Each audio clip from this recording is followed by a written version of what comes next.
வணக்கம். இன்றைய செய்திகளை விரிவாக பார்ப்பதற்கு முன்பாக முதலில் தலைப்புச் செய்திகள். முத்துராமலிங்க தேவரின் 118வது ஜெயந்தி விழா மற்றும் 63வது குரு பூஜையை ஒட்டி பசும்பொன் நினைவிடத்தில் முதலமைச்சர் மு.க.ஸ்டாலின் மரியாதை செலுத்தினார். அதிமுகவை பொறுத்தவரை யார் துரோகம் செய்தாலும் உரிய நடவடிக்கை எடுக்கப்படும் என்று அக்கட்சியின் பொதுச் செயலாளர் எடப்பாடி பழனிசாமி எச்சரித்துள்ளார்.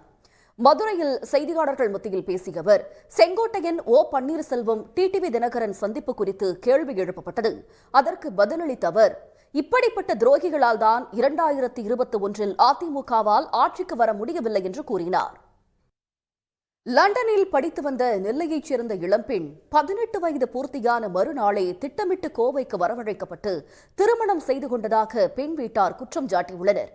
பிரபல கல்வி நிறுவன உரிமையாளர் மகள் திருமண விவகாரம் குறித்து விவரிக்கிறது இந்த தொகுப்பு. செய்திகளில் தொடர்வது சிறிய இடைவேளை. ஆந்திராவை தாக்கிய மோன்தா புயலால் 2 லட்சம் ஏக்கர் விளைநிலங்கள் சேதமடைந்திருப்பதாக அம்மாநில அரசு அறிவித்துள்ளது.